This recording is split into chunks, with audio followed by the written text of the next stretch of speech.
Hello, and welcome back to Broerman Farmstead. If you haven't already, go ahead and give this video a like, subscribe to our channel, and ring the notification bell. That way you can get notified every Sunday at 9 a.m. when we release another video. Jerome and I last night went and picked up some lumber and supplies for a project that we're going to start working on. We got a trailer load here of 2x4s, 2x6s, plywood. So what could we be building? Around January 20th, we're supposed to be getting our first group of laying hens. This first group is going to be 100 chicks of the breed Plymouth Barred Rock. We've had in the past year, over the last 2 years, a group of 24 hens for ourselves. And out of that group, we had Rhode Island Red, Plymouth Barred Rock, and a couple others. And we really like the Plymouth Barred Rock. They seem to produce well, give off a nice size egg, and they're an easy to manage chicken. So if we're gonna have a larger flock, I wanted to go with a bird that I really liked. Now, the Rhode Island Red also did very well for us. They were a little more aggressive, but that was fine. But in my opinion, if I'm gonna have large groups of chickens, if I start with one specific breed, and then my next group in a couple years have a different breed, then I should easily be able to identify the age of my chickens just by the breed. Well, when these chicks come in, we're going to need somewhere to go with them. They're going to need to be kept nice and warm for quite a while, so we're going to have to build a brooder. And this brooder shelter that we're going to build has to be something that I can use year-round, because I plan to also get broilers later this year, and even some turkeys. The design for the brooder that I plan to build is the design that I had gotten from Pete and Hillary at Just a Few Acres Farm. I've watched Pete's videos for years, and I've really come to like the brooder that he had built, and it seemed to work well for them. He's put up many videos of that brooder house, and it's something that I think will work well for us here. It's a structure that I can keep outside, not consume interior space in any of my buildings, and I can also put it in a spot to where it's easily managed for me. The only problem is, it's January, and it's ridiculously cold out yet, and I want to give them chicks more shelter than being outside.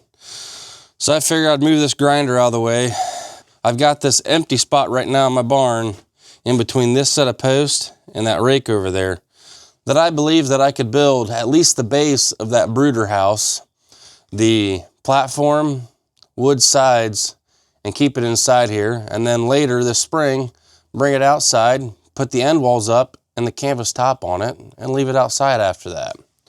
While it's in here, I could surround the base of it with straw bales and try to help keep the chicks warmer. So to make it easier to get that lumber in here and get that brooder built, I'm gonna take this grinder out and shove it down in the shop for a little while. So I'll go ahead and hook the 4430 up to the feed grinder and bring that feed grinder down to the shop.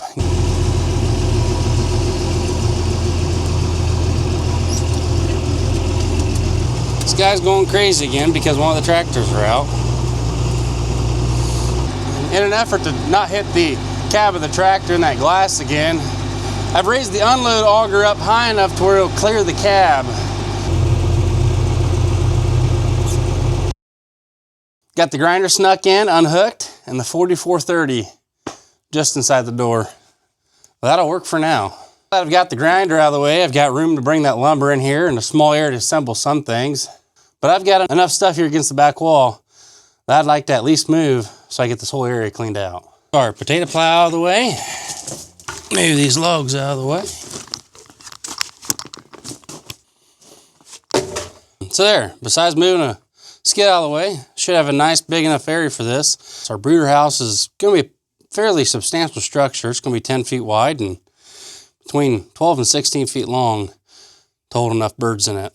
So since this base is going to be 10 feet wide by 16 feet long, I bought a bunch of 2x6 by 10 foot boards. Now, I plan to put a 2x6 all the way around the outside, which means that if I just nail these 10 foot boards together and make a frame, it'll actually be 10 foot 3 inches. Because the width of a 2x6 and 2x4 is 1.5 inches. So every single one of these 2x6s, I've got to cut 3 inches off of. Now I've already got a pretty nice built-in working station. I'm just working off the back of the trailer. Before I get started doing too much, I'm gonna check these boards for square. Sadly, but no surprise, it appears that even the first board is just out of square by a little bit. So instead of just making it easy and cutting 3 inches off, I'm gonna go ahead and square the board up first, take a dimension, and cut it exactly at the length I want. That way I've got a nice square board for square corners. It'll help make this base nice, solid, and square from the start. Hi, Daddy. Hi, Harper. And just as I was getting ready to start cutting these boards, Ashley and the kids showed back up from the library. You guys want to check out what Daddy's doing? Yeah. So far, not a whole lot. What? All I've done is cleaned. I cleaned part of the barn out, and I unloaded some lumber. I know why you cleaned out the barn. Why did I clean out the barn? That you have some wood. That way it doesn't get dirty for the chicken coop. You're right. Kind of. Hi, Mama.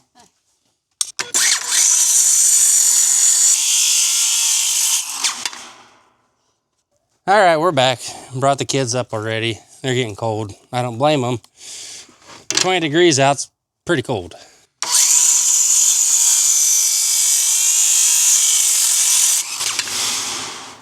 If I can cut straight with that square, that should be a nice square end.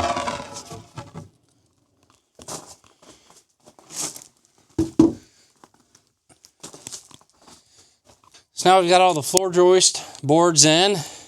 I gotta get boards for the sides brought out, and then we'll put some blocking in between to keep them from wanting to flex sideways. Well, I marked my layout on my board. All these 2x6s are going to be spaced 2 foot on center. That way it keeps my plywood real nice, and that way the joints of the plywood are on the board. And just help me line my corners up.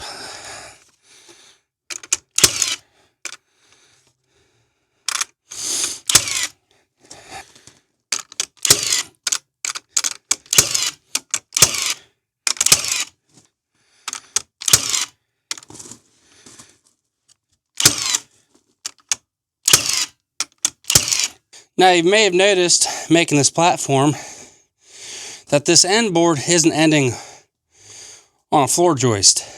I'm not a carpentry expert, but my grandpa did teach me to always put a block in between there and put a bunch of nails between them. That would be stronger than nailing 2 boards sandwiched on the edge of a joist. Might not be the cheapest way to do it. It's the way I built stuff. It's strong and it lasts. So that's what I'm going to do here. Well, I made pretty quick work of getting all these joists put in and the outer boards on. I have to square this whole frame up now and then nail all the boards down to these 4x6 runners. And then we'll be ready to start laying some plywood down on this deck. 226 3/8. 226 3/8. Perfect.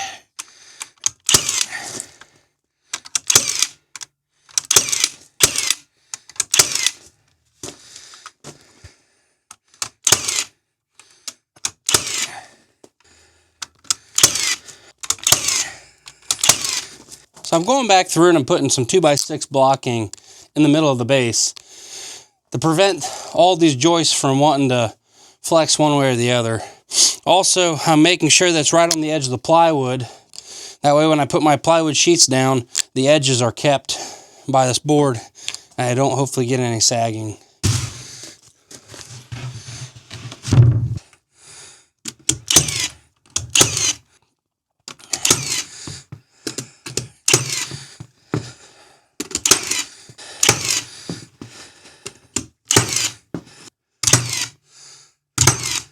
Might not be perfect, but that won't be so bad. Nice and solid for just a bunch of little chickens.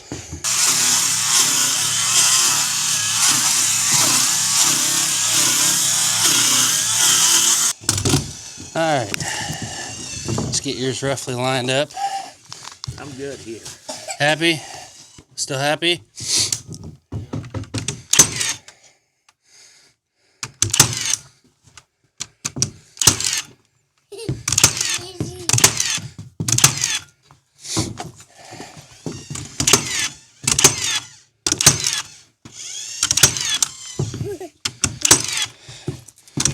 Add your own.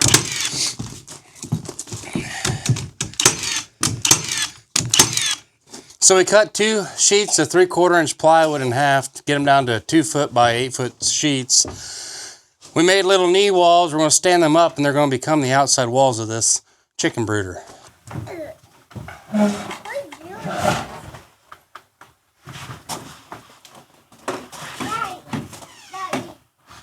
Yeah, go your way quite a bit. About 1-3 inches. Happy? I'm happy here. Put a nail in it. Happy? Yep.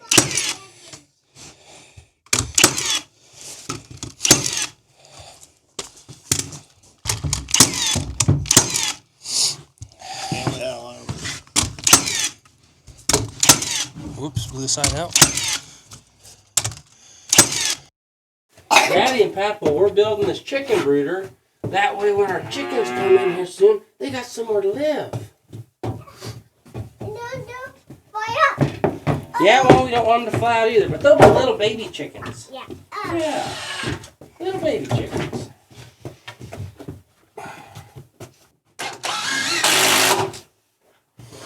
Hey, Harper! I thought this was a dance floor for your birthday party. It's not? What? It's a chicken coop. Yeah, Grandpa, it's a chicken coop. I thought you lived in the chicken coop. No!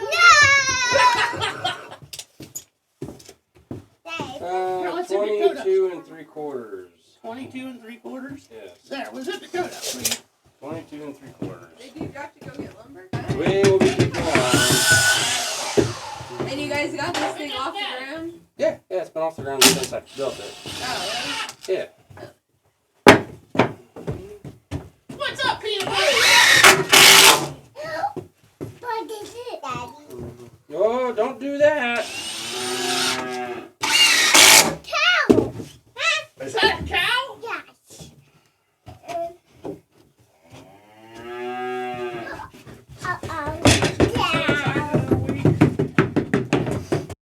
So we got done building all the outside walls and we're starting to build the walls for the pens. There's going to be 1 pen in the back that's approximately 4 foot by 10 foot and 2 pens on either side with a 2 foot aisleway. So that board there will start our aisleway here. We'll start building knee walls in the middle and scanning them with plywood. We want to put a 2x4 down on the bottom. This side will end up short. That way we have room in the corner for a barrel for chicken feed. All of our sawdust. The other side will end up actually going all the way to the end wall and having a nice long box.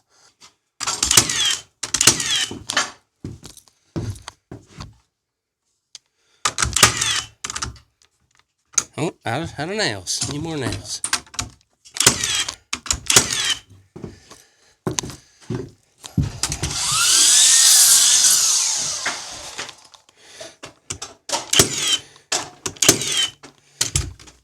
So we're getting somewhere pretty quick now.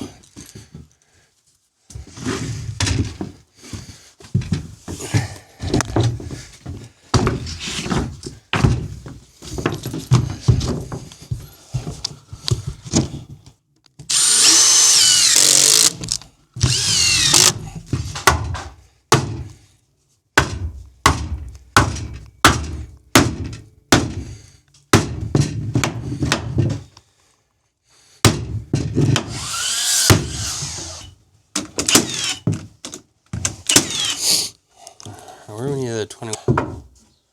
Okay. Which one goes in? Both. Probably the outside. Truly, probably the outside wall. Push in. And we'll get this corner tight. Can't.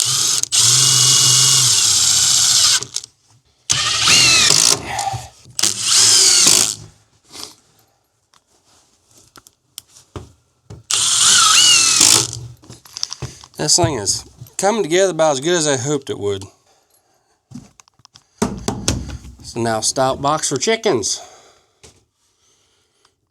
It's not so much for the chickens, it's to make sure that the predators don't get in here. Got a couple barn cats in here, don't want them visiting these chicks. Rats, and the other vermin. Because if we We're had... building it extra strong mainly for that. Because if we had to, we could insulate this. Oh, yeah. Well, the only problem with putting insulation in is if they do get in it, now you built a place for them to make a home. Nesting. Which, I mean, honestly, I got a couple of those radiant heat pads. We put them in here. Maybe 1 or 2 brooder lamps. That should be God's plenty. Even when we first get them, if we notice that we're not able to keep temperature, we can always put a divider board halfway through. Put those 2 heat pads in here. Keep the 100 chicks in a very small, like 4x4 area for a couple days a week, and then let them in this 4x8 area. I'm very pleased with how this is turning out, and I'm glad that I ended up going 2 feet wider. This was supposed to be 2 feet narrower and about 4 feet shorter originally. You lost a foot in each box. Oh, yeah. Yeah. Don't seem like a lot, but it is. Well, and yeah, it really is. Yeah. Sean, I'm almost wondering now if we don't even need to put a top support here. Keep that out. Maybe just put 1 brace on the inside. Mainly just so when we go to scoop this out and clean it out, it isn't a complete pain. You're not working in a tight area. The more area we got to work, the better it's going to be. Just take that 21 and stick it in the middle right there. So I'm kind of thinking. Nail this in. We'd have to do something in the corner there. Maybe get another 2x4 here. Yeah. So I know I didn't get to show you guys too much more with building this brooder. Putting together the lid and getting the brooder ready to go. I do have a couple more sections to build, so I will show you that in a coming video. But hey, that's it for today's video. Don't forget to like, comment, and subscribe. We can do a lot here, but we can't grow this channel without your help. Thank you, and have a good day.